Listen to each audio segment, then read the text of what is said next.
First time pregnancy అయ్యాక మనకి ఎలాంటి ఐడియా ఉండదు. ఎలాంటి ఫుడ్ తీసుకోవాలి, ఎలాంటి బట్టలు వేసుకోవాలి, ఎలా ఉండాలి ఏంటి అన్నది ఎలాంటి విషయాలలో కూడా మనకి నాలెడ్జ్ ఉండదు, అవగాహన ఉండదు. కాబట్టి మన పెద్దవాళ్ళు మనకి అలా ఉండు, ఇలా ఉండు, ఇలా తిను, అవి తిను, ఇవి తిను, ఇలాంటి బట్టలు వేసుకో, అలా కూర్చో, ఇలా కూర్చో అని రకరకాలుగా ఎవరి ఎక్స్పీరియన్స్ బట్టి వాళ్ళు అలా చెప్తూ ఉంటారు.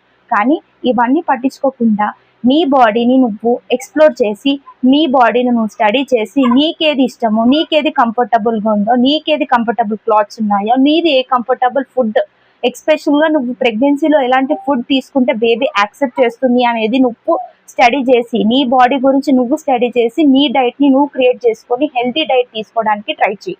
జంక్ ఫుడ్ తీసుకుంటే మాత్రం బేబీ గ్రోత్ అనేది ఉండదు. సో దట్ బేబీ గ్రోత్ ఉండకపోతే నువ్వు కూడా నీరసపడిపోతూ ఉంటావు. కాబట్టి నువ్వు ప్రెగ్నెన్సీలో హెల్తీ ఫుడ్ తీసుకోవడానికి ట్రై చేస్తూ ఉండు, హైడ్రేటెడ్గా ఉండు, ఎవరిని ఏం పట్టించుకోకు. ఎవరు ఎక్స్పీరియన్స్ తగ్గట్టు ఎవరి ఒపీనియన్స్ వాళ్ళు చెప్తూ ఉంటారు. అవన్నీ పట్టించుకొని నువ్వు ఇంకా ఎక్కువ స్ట్రెయిన్ అవ్వకు, స్ట్రెస్ తీసుకోకు, టెన్షన్ పడకు.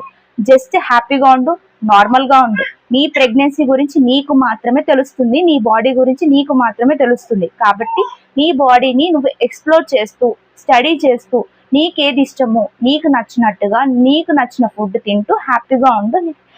హ్యాపీ జర్నీగా ఐ మీన్ ప్రెగ్నెన్సీ జర్నీని హ్యాపీగా ఎంజాయ్ చేస్తూ ఉండు. ఓకేనా?